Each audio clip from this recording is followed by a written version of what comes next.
BP, sugar, thyroid, obesity, hormone సమస్యలని మందులు లేకుండా నేచర్ మంత్ర ఫుడ్ తో రివర్స్ చేసుకోండి.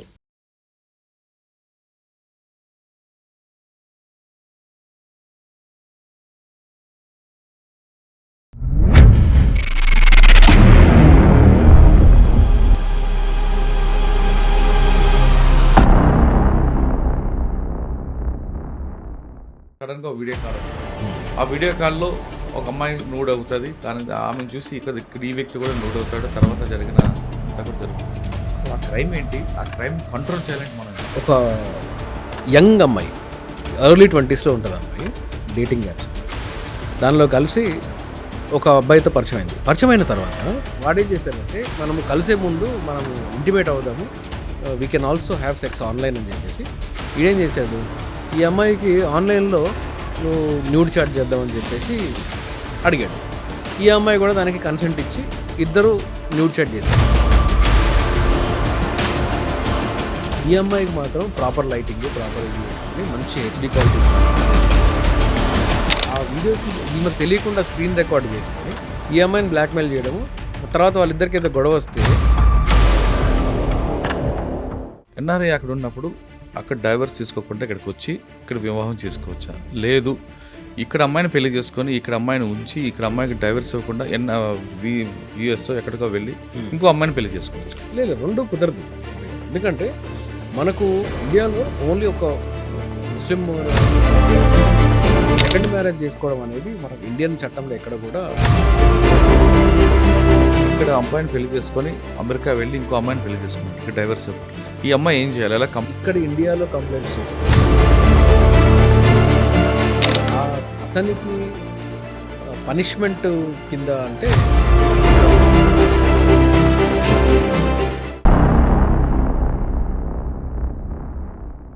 Welcome to lights off. Cyber క్రైమ్లో ఎలాంటి మోసాలు జరుగుతున్నాయి, ఇప్పుడు వస్తున్న వీడియో కాల్స్ వల్ల ఎలాంటి నష్టాలు జరుగుతున్నాయి, గుర్తు తెలియని వ్యక్తి వీడియో కాల్ చేస్తే లిఫ్ట్ చేస్తే ఎలాంటి ప్రమాదాలు జరుగుతాయనే విషయం హైకోర్టు అడ్వకేట్ గారు శ్రీకాంత్ చింతల గారు చెప్తారు. వీటితో పాటు చాలా విషయాలు ఆయనతో మాట్లాడతాం. సార్ నమస్తే అండి. నమస్తే మురళి గారు. సార్, సైబర్ క్రైమ్ వాటి కంటికి కనిపించడు, వాటి కనీసం మనకి ఎలాంటి ఆయుధాలు ఉండవు, ఆర్గ్యుమెంట్ చేయడు, బెదిరించడు. అవును. కానీ సడన్గా వీడియో కాల్ వస్తుంది. ఆ వీడియో కాల్లో ఒక అమ్మాయి నూడ్ అవుతుంది, ఆమెను చూసి ఇక్కడ ఈ వ్యక్తి కూడా నూడ్ అవుతాడు. తర్వాత జరిగిన అంతా కూడా జరుగుతుంటుంది. అసలు ఆ క్రైమ్ ఏంటి, ఆ క్రైమ్ కంట్రోల్ చేయాలంటే మనం ఏం చేయాలి? సార్, అంటే మనకు అనుకోకుండా వచ్చిన వీడియో కాల్స్లో మనము చూడడము, అది ఒక సైబర్ క్రైమ్లో చేసేదైతే ఇంతకన్నా ప్రమాదకరమైన ఒక 2-3 కేసులు నేను ఈ మధ్యకాలంలో చూశాను. ఇదేంటి అంటే ఒక యంగ్ అమ్మాయి ఎర్లీ 20sలో ఉంటుంది. అమ్మాయి ఈ అమ్మాయి టిండరో బంబులో ఏదో చెప్పారు నాకు, 2-3 యాప్ పేర్లు చెప్పారు, డేటింగ్ యాప్స్ అంట.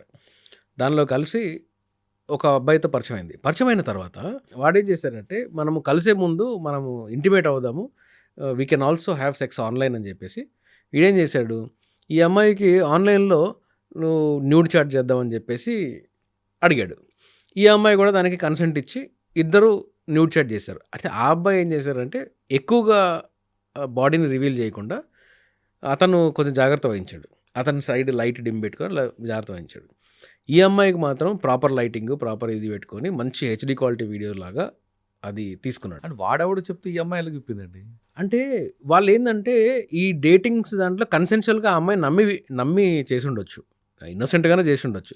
కానీ తర్వాత దాని కాన్సిక్వెన్స్ ఏమైంది అంటే ఈ అబ్బాయి ఆ వీడియోస్ని ఈమెకు తెలియకుండా స్క్రీన్ రికార్డ్ చేసుకొని ఈ అమ్మాయిని బ్లాక్మెయిల్ చేయడము, తర్వాత వాళ్ళిద్దరికి ఏదో గొడవ వస్తే ఆబ్వియస్గా తర్వాత యూట్యూబ్ దాన్ని బ్యాన్ చేసింది ఆ వీడియోస్ని.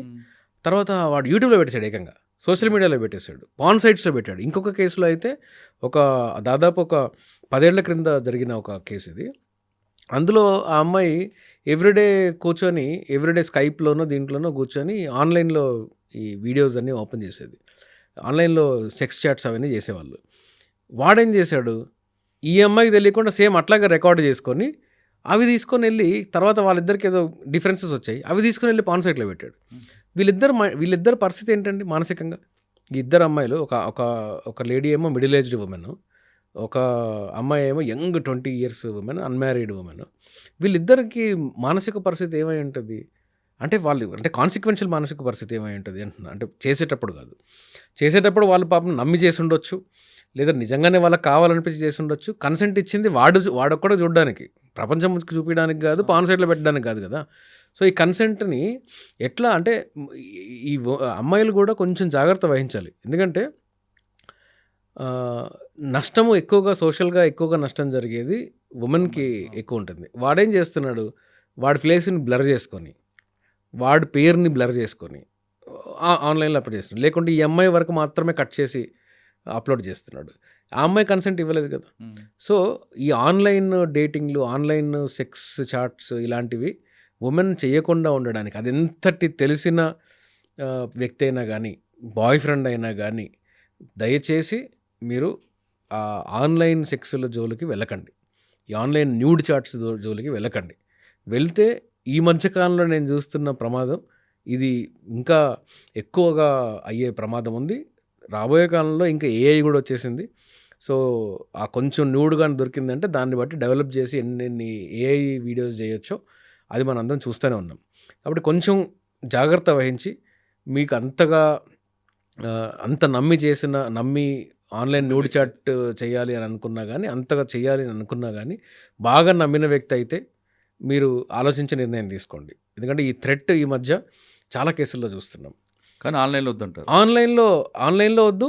అండ్ మురళి గారు, అంటే చాలామందికి తెలిసిన మ్యాటర్ అయినా కానీ, మీకు ఈ ప్రైవేట్ హోటల్స్ రూమ్స్లలో, ఏదో ప్రైవేట్ హోటల్ యాప్స్లో, ఈ ఆన్లైన్ హోటల్ యాప్స్ ఇవన్నీ తీసుకొని ఒక హోటల్ రూమ్స్కి వెళ్ళడం, మంచి మంచి హోటల్స్కి వెళ్ళడం, దానిలో కూడా చాలామంది ఆ రూమ్కి వెళ్ళిన తర్వాత కూడా తెలియకుండా స్పై కెమెరాలు పెట్టి రికార్డ్ చేసుకున్న దాఖలాలు 1-2 కాదు, చాలా ఉన్నాయి.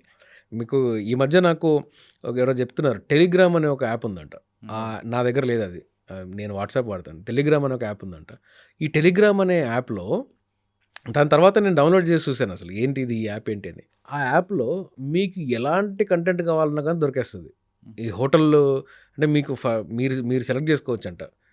హోటల్లో స్పై కెమెరాతో తీసిన వీడియోలు కావాలా, పాన్ వీడియోలు కావాలా, చైల్డ్ పాన్ వీడియోలు కావాలా, ఓల్డ్ లేడీ పాన్ వీడియోలు కావాలా, ఇలాంటివన్నీ కూడా దానిలో ఫ్రీలీ అవైలబుల్గా దొరుకుతాయండి ఈ టెలిగ్రామ్ లాంటి యాప్స్లో. ఇవన్నీ ఎక్కడి నుంచి వస్తున్నాయి? ఎవరో ఇన్నోసెంట్ విక్టిమ్ నుంచే కదా వస్తున్నాయి. So women, young girls, parents కూడా మాట్లాడండి. సమాజంలో కూడా దీని గురించి ఓపెన్గా మాట్లాడండి. వైడ్ పబ్లిసిటీ చేయండి.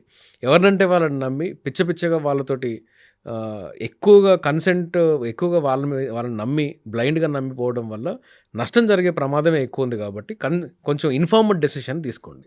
సార్, మరో విషయంలో ఎన్ఆర్ఐ అక్కడ ఉన్నప్పుడు అక్కడ డైవర్స్ తీసుకోకుండా ఇక్కడికి వచ్చి ఇక్కడ వివాహం చేసుకోవచ్చా? లేదు, ఇక్కడ అమ్మాయిని పెళ్లి చేసుకొని ఇక్కడ అమ్మాయిని ఉంచి ఇక్కడ అమ్మాయికి డైవర్స్ ఇవ్వకుండా యుఎస్ ఎక్కడికో వెళ్ళి ఇంకో అమ్మాయిని పెళ్లి చేసుకోవచ్చా? లేదు, రెండు కుదరదు మురళి గారు. ఎందుకంటే మనకు ఇండియాలో ఓన్లీ ఒక ముస్లిం దీనిలో చట్టంలో తప్ప సెకండ్ మ్యారేజ్ చేసుకోవడం అనేది మనకు ఇండియన్ చట్టంలో ఎక్కడ కూడా అది పర్మిసబుల్ కాదు. ఈవెన్ మీకు ఫారిన్ కంట్రీస్లో కూడా అక్కడ చేసుకున్నాడు అనుకోండి, ఇక్కడ ఉన్న విక్టిమ్ ఇక్కడ ఉంది ఇండియాలో, అక్కడైనా ఎక్కడైనా కానీ లా ఎక్కడ కూడా వేరే ఈ కంట్రీలో సర్వైవింగ్ వైఫ్ ఉండొద్దని లేదు. లాంగ్వేజ్లో లాంగ్వేజ్ ఏముంటుంది అంటే సర్వైవింగ్ వైఫ్ కానీ, అంటే సర్వైవింగ్ స్పౌస్ ఉండకూడదు అని అంటుంది. జెండర్ న్యూట్రల్గా ఉంటుంది ఆ పదం మాత్రం. సర్వైవింగ్ స్పౌస్ ఉండకూడదు అంటే భర్త కానీ భార్య కానీ బ్రతికి ఉండకూడదు. బ్రతికి ఉంటే వాళ్ళు ఆ డైవర్స్ కాకుండా బతికి ఉండకూడదు. ఉంటే మాత్రం పెళ్ళికి కుదరదు, అది ఏ కంట్రీలో ఉన్నా కానీ. ఓకే, ఇక్కడ అమ్మాయిని పెళ్లి చేసుకొని అమెరికా వెళ్ళి ఇంకో అమ్మాయిని పెళ్లి చేసుకున్నాడు, ఇక్కడ డైవర్స్ ఇవ్వకుండా ఈ అమ్మాయి ఏం చేయాలి? ఎలా ఈ అమ్మాయి ఇక్కడ ఇండియాలో కంప్లైంట్స్ చేసుకోవచ్చు, ఇండియాలో క్రిమినల్ చట్టాల్లో పెట్టుకోవచ్చు. ఇండియాలో ఆవిడకి డైవర్స్కి కూడా ఎలిజిబిలిటీ ఉంటుంది. ఎందుకంటే డైరెక్ట్ ఎవిడెన్స్ కాబట్టి. హిందూస్ అయితే హిందూ మ్యారేజ్ యాక్ట్లోనే డైరెక్ట్ ప్రొవిజన్ ఉంది, అడల్టరీలో ఉన్న దానికి డైరెక్ట్ గ్రౌండ్స్ అవుతుంది అది. అతనికి పనిష్మెంట్ కింద అంటే మరి మెంటల్ క్రూయల్టీ కింద పనిష్మెంట్ ఇవ్వాల్సి వస్తుంది. డెఫినెట్లీ డీవీసీ కింద పనిష్మెంట్ ఇవ్వచ్చు. ఈవిడకి ఇండియాలో ఉండే విక్టిమ్కి అన్ని లీగల్ ప్రొటెక్షన్స్ ఉంటాయి. కాకపోతే ఏంటి అంటే అమెరికాకి వెళ్ళి పెళ్లి చేసుకుంటే ప్రాబ్లం ఎక్కడ వస్తుంది అంటే అమెరికా నుంచి అక్కడ తిరిగి రాలేదనుకోండి, శిక్ష వేయడం కుదరదు. ఇక్కడ ఎప్పుడో ఫ్లైట్ ఎక్కి తెలియక ఇండియాకి రావడమో లేకపోతే ఏదైనా పని మీద ఇండియాకి వస్తే ఇక్కడ ఎయిర్పోర్ట్లో అరెస్ట్ చేస్తారు, ఎల్ఓసి ఇష్యూ చేస్తే ఎయిర్పోర్ట్లో అరెస్ట్ చేస్తారు. అంతే తప్ప అమెరికాలో ఉన్నంత కాలం మాత్రం అతని మీద ఎటువంటి సీరియస్ యాక్షన్ తీసుకోవడానికి ఇండియన్ లాకి జ్యూరిస్డిక్షన్ లేదు. ఓకే, ఒకవేళ ఆ విధంగా పెళ్లి చేసుకొని పిల్లలు పుట్టిన తర్వాత డైవర్స్ అయింది అనుకోండి, ఎక్కడ డైవర్స్ అయింది? ఆ అబ్బాయి అక్కడి నుండి వచ్చి ఈ అమ్మాయి పిల్లల్ని చూసుకోవడానికి అధికారం ఉందా లేదా? ఉంటుంది. దాన్ని ఎలా అంటే పేరెంట్స్ రైట్ వేరు. Child right different. చైల్డ్ కస్టడీస్‌లో గార్డియన్స్ అండ్ వార్డ్స్ యాక్ట్ పనిచేస్తుంది. దాంట్లో ఏంటి అంటే ఇద్దరు పేరెంట్స్‌తో సమానమైన టైం కలిగి ఉండడం, ఇద్దరు పేరెంట్స్‌తో సమానమైన యాక్సెస్ కలిగి ఉండడం అనేది చైల్డ్ రైట్ అది. పేరెంట్స్ రైట్ కాదు. నా కూతురు మీద నాకు హక్కు లేదా, నా కొడుకు మీద నా హక్కు లేదా అంటే లేదు. ఓకే. పిల్లలకు ఉంటుంది హక్కు పేరెంట్స్ మీద. అంటే నేను నా పేరెంట్‌తో ఉండొచ్చా లేదా, ఏ పేరెంట్‌తో ఉండాలి. ఇంతవరకు 16 సంవత్సరాలు వచ్చే వరకు తర్వాత 18 ఇయర్స్ 18 అంటే చైల్డ్‌గా ఉన్నంత వరకే. చైల్డ్ ఏజ్‌లో ఉన్నంత వరకు. కొంచెం ఒక 8 ఇయర్స్ దాటిన తర్వాత ఏంటి అంటే వాళ్ళు చెప్పొచ్చు. లేదు మా ఫాదర్ నాతో ఇలా మిస్‌బిహేవ్ చేస్తాడు, నాకు ఇలా థ్రెట్ ఉంది ఇలా అని చెప్తే కోర్ట్ డిసైడ్ చేస్తుంది. సో కోర్ట్ ఏం పరిగణిస్తుంది అంటే ఫాదర్‌కి కస్టడీ ఇవ్వాలా, ఇంటరిమ్ కస్టడీ ఇవ్వాలా, మదర్‌కి ఇంటరిమ్ కస్టడీ ఇవ్వాలా అని కాదు. చైల్డ్ ఎవరి దగ్గర సేఫ్‌గా ఉంటారు, చైల్డ్ ఎవరి దగ్గర పీస్ఫుల్గా ఉంటారు, చైల్డ్కి ఎవరి దగ్గర ఎడ్యుకేషన్ కానీ వేరే ఫెసిలిటీస్ కానీ ఉంటాయి, అన్ని చైల్డ్ సెంట్రికే, ఏది పేరెంట్ సెంట్రిక్ కాదు. ఈడబ్ల్యూఓపీలో కూడా ఎక్కడ కూడా చట్టంలో, ఇండియన్ చట్టంలో ఎక్కడ కూడా పేరెంట్ సెంట్రిక్ ఏది లేదు. ఒకవేళ కోర్టు అసలు ఈ ఇద్దరు అమ్మ నాన్నల దగ్గర ఉంటే చైల్డ్కి అన్యాయం జరుగుతుంది అనుకుంటే అక్కడి నుంచి చైల్డ్ని లిఫ్ట్ చేసి ఏదన్నా వేరే మంచి హోమ్లోనో మంచి కేర్ సెంటర్లోనో పెట్టచ్చు. అలా కోర్టుకి అంత jurisdiction లేదు. ఆ విధంగా కాకుండా ఆ చైల్డ్ లేదు నాకు ఇంకొక మా తాత దగ్గర మేనమ్మ దగ్గర ఉంటామంటే చైల్డ్ కన్సెంట్తో ఉండొచ్చు. అంటే మీకు కోర్టు ఏం చూస్తుంది అంటే అప్పుడు మదర్ ఫాదర్ ఇద్దరు ఇన్కాంపిటెంట్ చైల్డ్ని చూసుకోవడానికి, వాళ్ళిద్దరి దగ్గర కూడా థ్రెట్ ఉంటుంది, అలాంటి కాండక్ట్ ఉంది, వాళ్ళకి ఇన్కమ్ లేదు, లేదా వీళ్ళకి క్రిమినల్ యాంటిసిడెంట్స్ ఉన్నాయి, కన్విక్షన్ ఉంది. సో ఇట్లాంటి కాండక్ట్ ఉన్న వాళ్ళైతే చైల్డ్ వాళ్ళ దగ్గర కోర్టు పెట్టకపోవచ్చు. గ్రాండ్ పేరెంట్స్కి ఇచ్చిన సందర్భాలు ఉన్నాయి, అంకుల్కి ఆంటీకి ఇచ్చిన సందర్భాలు ఉన్నాయి. కాబట్టి చైల్డ్ సెంటర్కే మొత్తం. ఒప్పుకోవడం అనేది ఒక్క ఆస్పెక్ట్ మురళి గారు.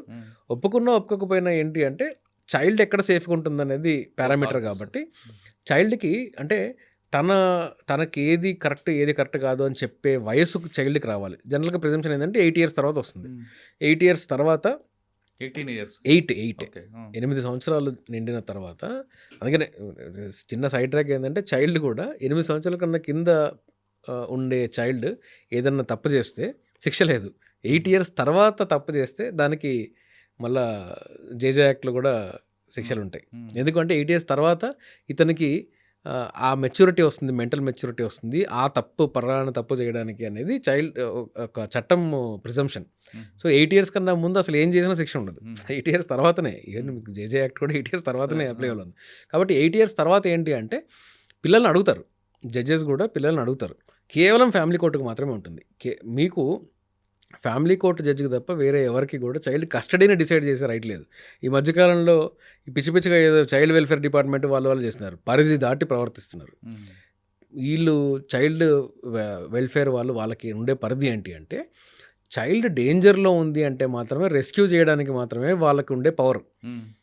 చైల్డ్ కస్టడీ మదర్ నుంచి ఫాదర్కి, ఫాదర్ నుంచి మదర్కి ఇవ్వడానికి ఈ ఉమెన్ అండ్ చైల్డ్ వెల్ఫేర్ డిపార్ట్మెంట్కి ఎటువంటి రైట్ లేదు. అలాంటి కొంతమంది ఆ చైల్డ్ సంబంధం మీరు చెప్పిన ఆఫీసర్స్ కొంతమంది చాలా ఓవరాక్షన్ చేస్తున్నారు కదా, చాలా ఓవరాక్షన్ చేస్తున్నారు. నేనే చూస్తున్నాను కేసులు ఇప్పుడు, చాలా ఓవరాక్షన్ చేస్తున్నారు. రీసెంట్గా ఒక కేసులో హైకోర్టులో మేము దాన్ని ఛాలెంజ్ చేసాం. Women and child welfare department వాళ్ళు ఫాదర్ దగ్గర నుంచి పిల్లల్ని తీసేసుకొని మదర్కి ఇచ్చేస్తారు డైరెక్ట్గా.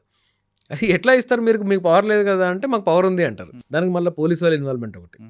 సో పోలీసు వాళ్ళని అంటే అవతల వాళ్ళకి పవర్ ఉంది అంతే, మదర్ సైడ్ వాళ్ళకి పవర్ ఉంటుంది, పొలిటికల్ ఇన్ఫ్లుయెన్స్ ఏదో ఉంటుంది.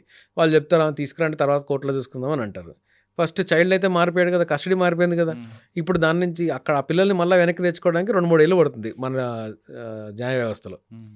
ఈ 2-3 ఏళ్లలో పిల్లల్ని మదరు, గ్రాండ్ మదరు, మావయ్యలు, మేనమావలు వీళ్ళందరూ కూర్చొని ఏం చేస్తారంటే అసలు మీ నాన్న దుర్మార్గుడు, మీ నాన్న కరడుగట్టిన తీవ్రవాది, ఇతని దగ్గర 100% పొల్యూట్ చేస్తారు. బ్రెయిన్ని ఎక్కడెక్కడ లేని దరిద్రం అంతా ఫాదర్ మీద మదర్ చెప్తుంది, మదర్ మీద ఫాదర్ చెప్తుంది. వీళ్ళిద్దరికీ లేని రెస్పాన్సిబిలిటీ ఏంటంటే మురళి గారు, ఈ చైల్డ్ అంత టెండర్ ఏజ్లో ఉండే చైల్డ్ మైండ్ మీద మీరు ఎలాంటి ప్రభావం చూపిస్తున్నారు? ఒక కేసులో నేను ఒక దీంట్లో చూస్తున్నాను, చైల్డ్ కస్టడీ ఫాదర్కి ఉంది, ఇద్దరు విడిపోయారు పేరెంట్స్. అంటే నేను దాన్ని ఎలా వర్ణించాలని నేను భాష కోసం వెతుకుతున్నా. అంటే నాకు ఆ కేసులో నాకు అంత కోపం వస్తుంది. ఇద్దరు పేరెంట్స్ విడిపోతారండి. విడిపోయిన దానికి కారణం తండ్రి. సరే, ఈ అమ్మాయి విడిపోయిన తర్వాత ఇంకొక మ్యారేజ్ చేసుకుంది. ఎవరు? తల్లి, ఆ పాప తల్లి మ్యారేజ్ చేసుకుంది. ఇప్పుడు ఈ తండ్రి అనబడేవాడు ఏం చేస్తాడంటే ఈ పాపకి స్విగ్గీలో ఆర్డర్ పెడుతుంటాడు. ఇంటికి సరిగ్గా రాడు, వంట ఉండదు. కానీ ఈ పాప మాత్రం కోర్టుకు వచ్చి కూడా తల్లికి వ్యతిరేకంగా చెప్తుంది. ఎందుకు అంటే ఆ పాప తల్లి గురించి ఏం చెప్తుంది అంటే, నన్ను చిన్నప్పుడే వదిలేసి వెళ్ళిపోయింది మా అమ్మ, నన్ను మొత్తం మా నాన్నే చూసుకున్నాడు, మా అమ్మ ఇంకో బాయ్ ఫ్రెండ్తో వెళ్ళిపోయింది అని 10 ఏళ్ళ పాప చెప్తుంది. అసలు వాడికి ఏమన్నా సిగ్గుందా అండి? నీకు నీ భార్యకి ఉండే ప్రాబ్లమ్స్ పాపతో నువ్వు డిస్కస్ చేసావు, మళ్ళీ తల్లి డిస్కస్ చేయాల. తల్లి ఎప్పుడు కూడా తండ్రి గురించి చెప్పదు, ఒక్క చిన్న మాట కూడా చెప్పదు. మీ తండ్రి ఏం చేశాడు, నన్ను ఎలా రాచరంపాన పెట్టాడు, నన్ను ఎలా కొట్టాడు, ఏమీ చెప్పలేదు ఎప్పుడు. కానీ వీడి మదర్ పొల్యూట్ చేస్తాడు, అమ్మాయిని పొల్యూట్ చేసేస్తాడు. ఇంకో కేసులో మదరు 2 పిల్లల్ని పొల్యూట్ చేస్తుంది. అంటే వీళ్ళ ఈగోల కోసము, ఒకరి మీద ఒకరు కక్ష సాధింపుల కోసము పిల్లల్ని విక్టిమైజ్ చేస్తున్నారు, పిల్లల మైండ్తో ఆడుకుంటున్నారు. ఇది జడ్జెస్ కూడా ఒక్కొక్క దగ్గర చూడడానికి ఫెయిల్ అవుతున్నారు అనేది నేను కొన్ని సందర్భాల్లో చూశాను.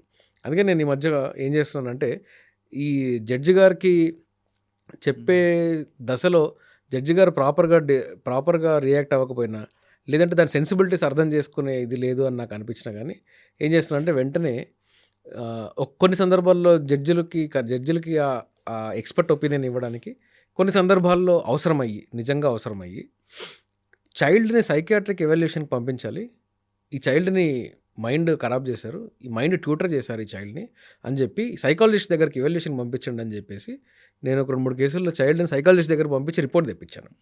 రిపోర్ట్ తెప్పిస్తే వాళ్ళు రాశారు రిపోర్ట్లో, ఎస్ చైల్డ్కి ఇలాంటి స్టోరీస్ అని చెప్తున్నారు. ఈ అమ్మాయి చైల్డ్కి 5 ఏళ్ళు ఉన్నప్పుడు మదర్ ఇంకో బాయ్ ఫ్రెండ్తో వెళ్ళిందనే విషయం చైల్డ్కి తెలిసింది తండ్రి దగ్గర నుంచి.